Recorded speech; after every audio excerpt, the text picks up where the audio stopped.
Hello everyone, welcome back to the channel Ashima Classes. Today we discuss about role of emotional intelligence in conflict management. Emotional intelligence क्या role play करता है conflict management में या फिर हम कह सकते हैं कॉन्फ्लिक्ट रिजोल्यूशन में। एग्जाम पॉइंट ऑफ व्यू से ये टॉपिक आप लोगों के लिए इंपॉर्टेंट रहता है। तो सबसे पहले हम इमोशनल इंटेलिजेंस का मीनिंग देख लेते हैं, दैन फिर हम इसके पॉइंट्स जानेंगे कि कॉन्फ्लिक्ट मैनेजमेंट में किस तरह से रोल प्ले करता है। इमोशनल इंटेलिजेंस जैसे कि नाम से ही पता चलता है, इमोशंस को कंट्रोल करने में इंटेलिजेंट होना। इमोशंस को हम कैसे रेगुलेट करेंगे, खुद के लिए भी दूसरों के लिए भी, अगर आप ये जानते हैं तो आप इमोशनली इंटेलिजेंट पर्सन हैं। ओके, तो मीनिंग देख लेते हैं। Emotional intelligence refers to an individual's ability to identify, understand, manage their own emotions as well as the emotions of the others around them. Emotional intelligence क्या refer करता है? उस individual की एबिलिटी जो इमोशंस को आइडेंटिफाई कर पाए, understand कर पाए, मैनेज कर पाए। मैनेज का यहाँ पर मतलब है कि आप जानते हो कि कब आपको गुस्सा करना है, कब आपको गुस्सा नहीं करना। आप अपने इमोशंस को रेगुलेट करना जानते हो, उनको कंट्रोल करना जानते हो। आप अपना खुद का इमोशनल बैलेंस जानते हो, प्लस आप सामने वाले का भी इमोशनल बैलेंस जानते हो, तो आप एक इमोशनल इंटेलिजेंट पर्सन हो। ओके, एग्जाम्पल के थ्रू समझते हैं।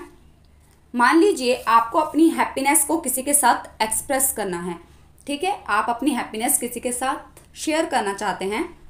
So do you want to express your happiness with anyone? Okay, so कैसे उस हैप्पीनेस को एक्सप्रेस करना है, कितना करना है और सामने वाले पर्सन के लिए कितना जानना, कितना बताना ओके रहेगा, और उसके इमोशंस को भी समझना कि वो आपकी हैप्पीनेस को जानने के बाद कितना खुश हुआ है। अगर आप ये समझ पाते हैं तो you are emotionally intelligent person.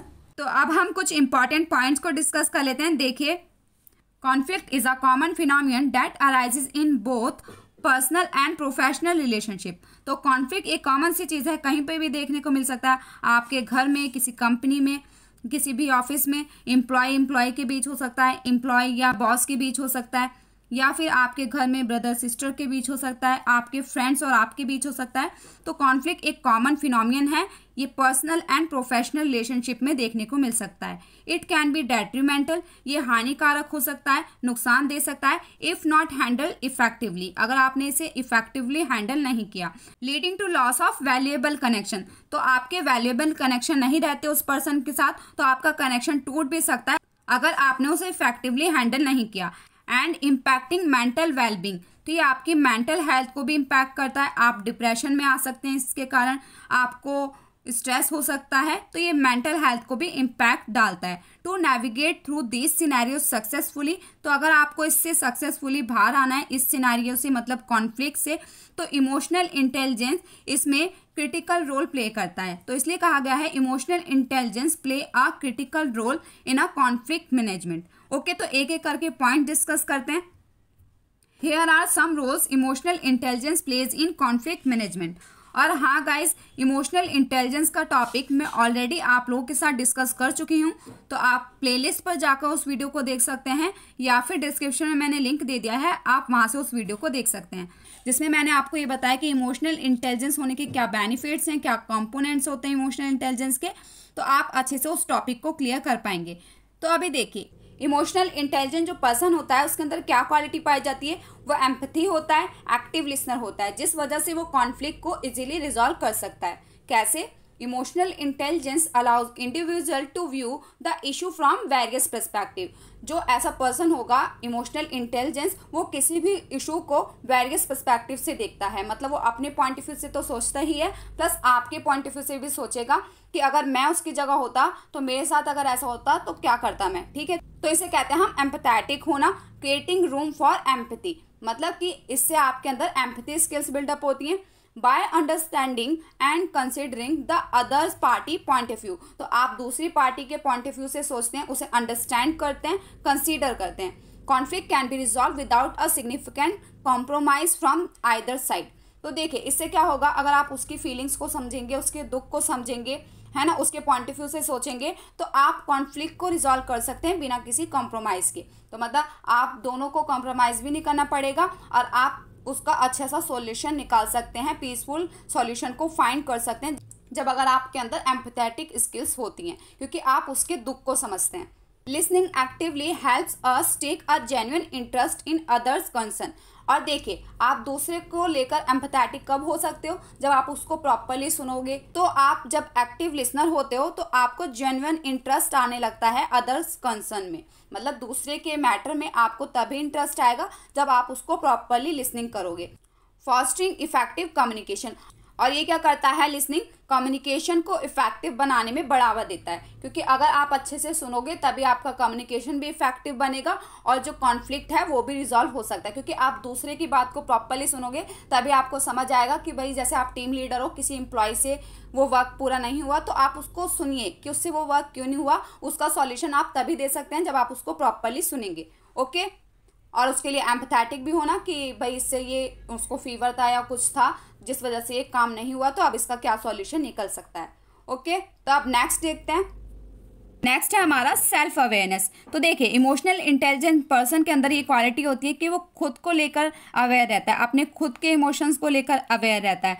तो देखिए, when conflict arises we often let emotions such as angers और फियर कंट्रोल आवर रिएक्शन। तो जब भी कॉन्फ्लिक्ट अराइज होता है तो हमारे ऊपर कौन से इमोशंस हावी हो जाते हैं, हमारा एंगर हमारे पर हावी हो जाता है एंड हमारे अंदर डर जो है उनके कंट्रोल में हम आ जाते हैं। तो ये दोनों चीज़ हमारे साथ होने लगती है जब भी कॉन्फ्लिक्ट होता है, या तो हमें गुस्सा ज़्यादा आने लगता है या हमें डर लगने लगता है, leading to counterproductive result, जिसकी वजह से काउंटर प्रोडक्टिव रिजल्ट्स मिलते हैं, हानिकारक रिजल्ट्स हमें मिल सकते हैं, क्योंकि अगर हमें ज़्यादा गुस्सा आएगा तो उसका रिजल्ट भी अच्छा नहीं आएगा, या फिर ज़्यादा हम डरेंगे तो ये भी हमें काउंटर प्रोडक्टिव रिजल्ट दे सकता है। Emotional intelligence fosters self awareness.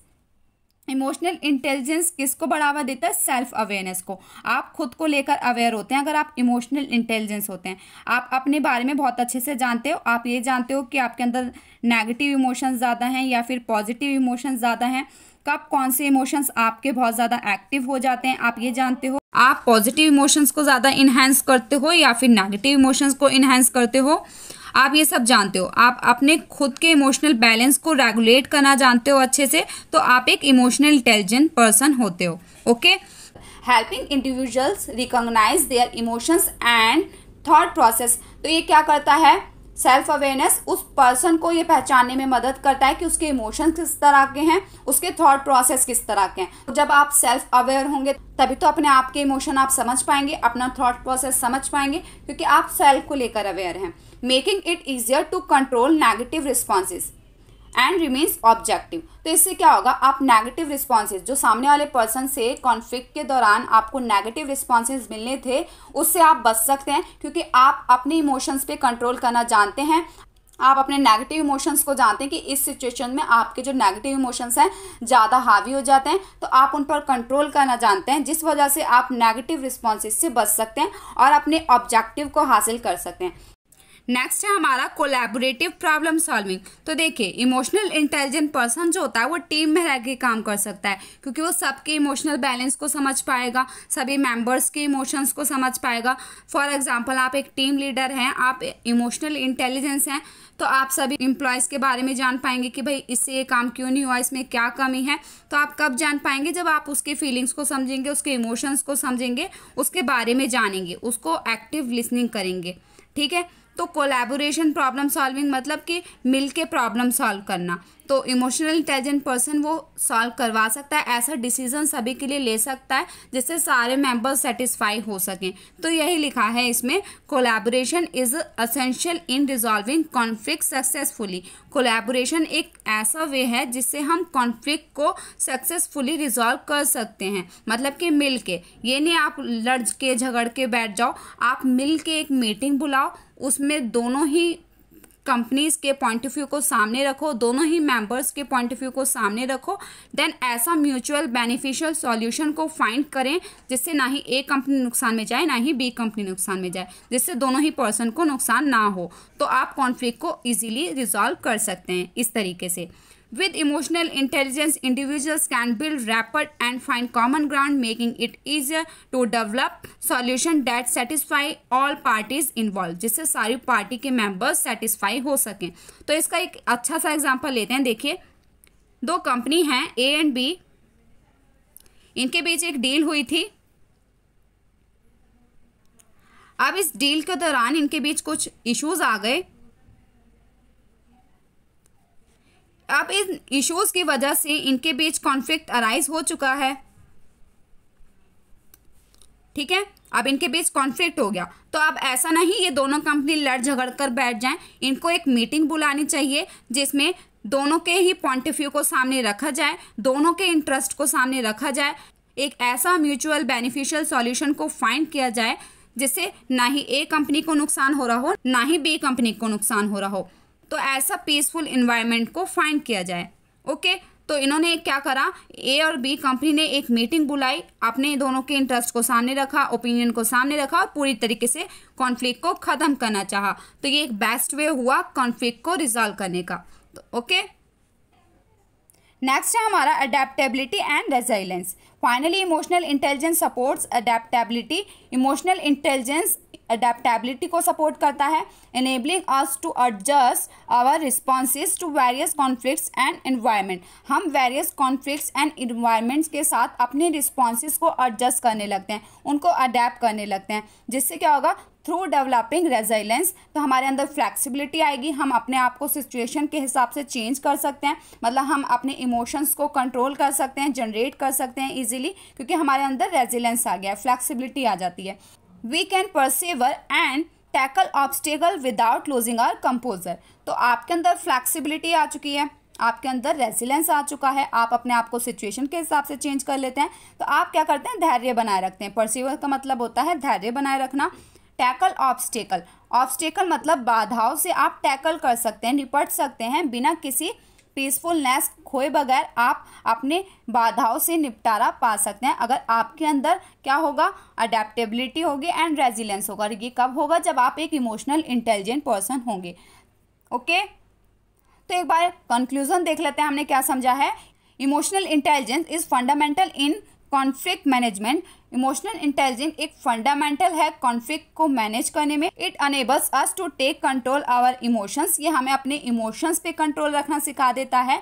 Understand the perspectives of others, हम दूसरे के पर्सपेक्टिव्स को समझने लगते हैं, उसको अंडरस्टैंड करने लगते हैं।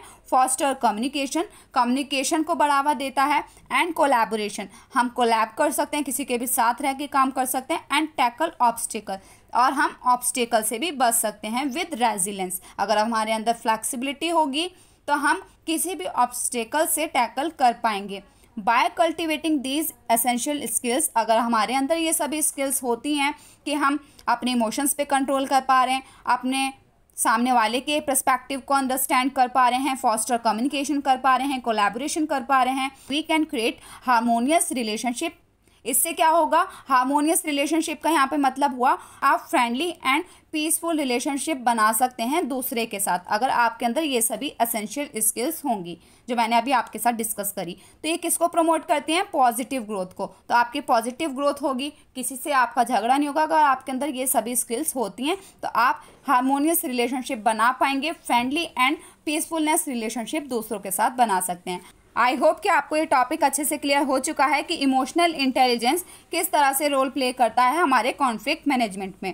अगर वीडियो से थोड़ी सी भी हेल्प होती है तो प्लीज़ वीडियो को लाइक कीजिए, कमेंट कीजिए। चैनल पर नए हैं तो चैनल को सब्सक्राइब कीजिए, क्योंकि इससे हमारा मोटिवेशन बढ़ता है। मिलते हैं नेक्स्ट वीडियो में। Thanks for watching.